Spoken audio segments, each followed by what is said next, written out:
1980년 12월 29일 미국 텍사스주 한 대의 차가 인적이 드문 도로를 달리고 있었다.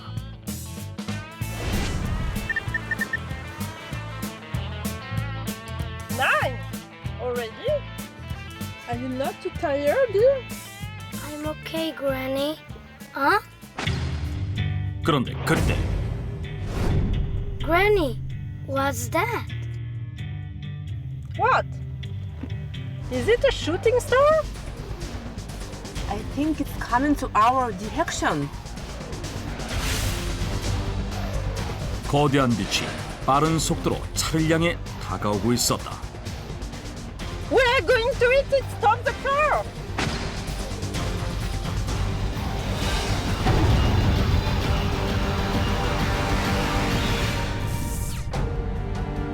(1980년 12월 29일) 밤 9시경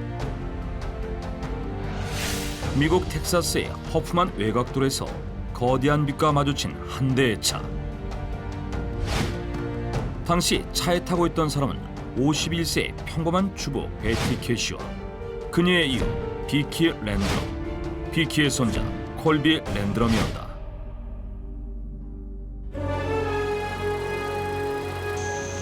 집으로 돌아가던 중 상공에서 다가오는 거대한 빛을 발견한 베티 캐시는 다급히 차를 세웠는데 Oh my God! What is that? 놀랍게도 베티 캐시의 눈앞에 펼쳐진 것은 강한 빛을 내뿜고 있는 다이아몬드 형태의 비행물체였고, 거대한 크기의 비행물체는 도로 위 3m 정도에서 착륙할 듯 말 듯 떠 있었다.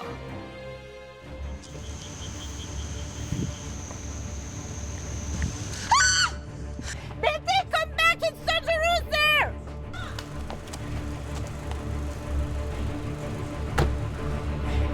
세 사람은 차 안에서 바깥 상황을 계속해서 주시했고, 비행물체에서 발산되는 뜨거운 열기를 느끼게 되는데, 시간이 지날수록 그 열기는 점점 더 강해졌다. 그렇게 5분 뒤 상공에 떠있던 비행물체가 숨 너머로 사라진 후 세 사람은 집으로 돌아갔다. 그런데 그날 밤 베티와 비키, 콜비 등 세 사람의 몸에 이상 증세가 나타나기 시작했다.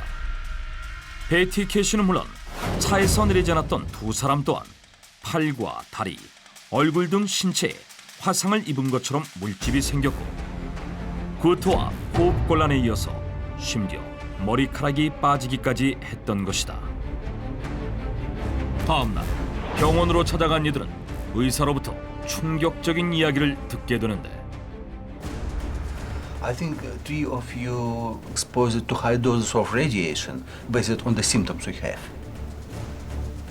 What? Radiation? 세 사람 모두에게서 매우 높은 수치의 방사능이 검출됐다는 것이었다.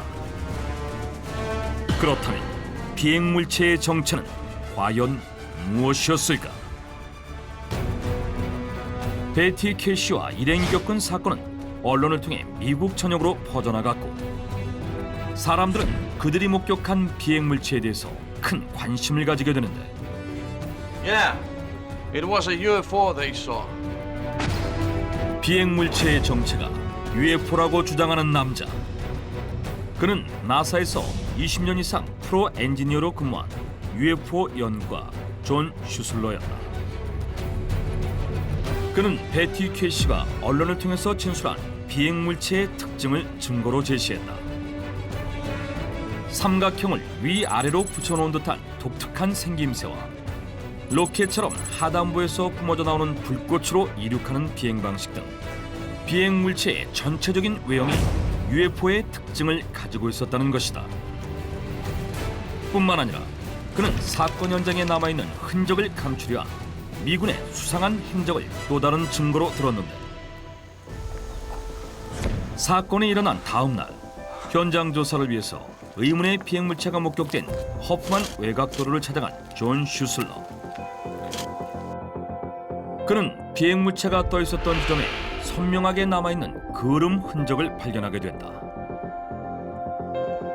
그런데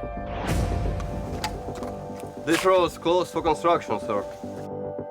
존 슈슬러가 다시 사건 현장을 찾았을 때 그곳은 군 당국의 통제 아래 아스팔트 재포장 공사가 한창이었고 I understand, but you can. 두 차례에 걸친 공사가 끝난 후에는 도로 위에 남아있었던 그름 자국을 흔적조차 찾아볼 수 없었다고 한다. Yeah, it was a UFO. And that's why the government wanted to remove all the traces of it. 비행 물체가 UFO일 것이라는 존 슈슬러의 주장은 사람들 사이에서 큰 논란을 일으켰다. 그런데 얼마 후 The flying object that Betty's party witnessed was not a UFO. It was part of the Nerva project that the government has secretly been working on. 베티 캐시와 그녀의 일행이 목격한 비행 물체는 사실 UFO가 아니라 정부에서 비밀 내에 추진 중인 널바 프로젝트의 실험용 비행 물체라는 주장이 제기됐다.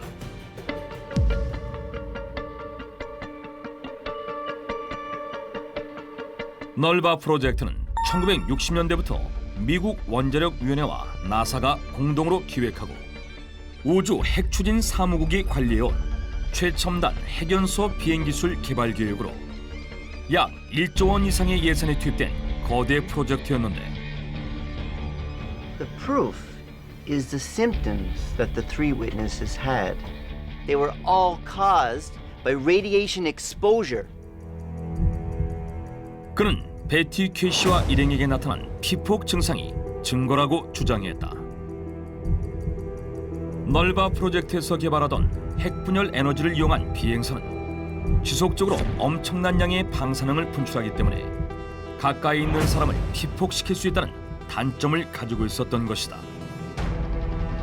And that's not all. Chinook helicopters of the U.S. Air Force were also witnessed at the scene. 두 번째 증거는 사건 당시 현장에서 비행물체 말고도 미 공군의 헬기들이 발견되었다는 점이었다. Granny, look. Choppers are coming. 사건 당시 20대가 넘는 미 공군의 치누크 헬기가 비행물체를 따라다니고 있었고 이동하는 치누크 헬기의 모습은 당시 비번이었던 데이튼 경찰서의 경찰관 라마 워커와 그의 아내 크리스비에 사는 유전 노동자 제리 맥도날드 등 수많은 주민들에게 목격된 바 있다는 것이다. 심지어 제리 맥도날드는 비행물체를 뒤따르는 헬기가 24대라는 것을 확인한 후 공군 부대에 신고를 했고 공군 측으로부터 훈련 중이었다는 대답을 들었다고 한다. So, what does that mean then? The U.S. government dispatched the choppers to protect the flying object. 즉, 미 공군의 헬기는 비행물체를 보호하고 있었다는 것이다. 또한 사건이 일어나고 얼마 후 군 당국에서 사건 현장의 아스팔트를 새로 깐 이유 역시 도로에 남아있는 방사능의 흔적을 없애기 위함이었다고 주장했다. 이상한 점은 또 있었다. And the first thing that the government tried to do was buy Mrs. Cash's car that she was driving the day of the incident. 미국 정부에서 사건 당시 베티가 운전했던 자동차를 구매하려고 했던 것이다.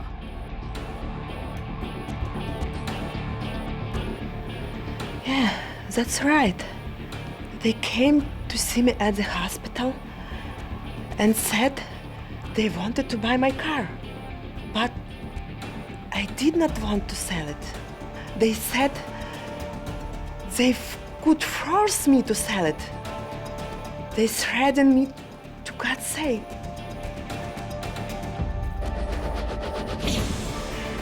이 같은 주장이 제기되자 베티 캐시는 미국 정부에 의해 피해를 입은 무고한 희생자라는 여론이 형성됐고 사람들은 정부가 철저한 조사를 통해 진실을 밝힐 것을 촉구했다. 하지만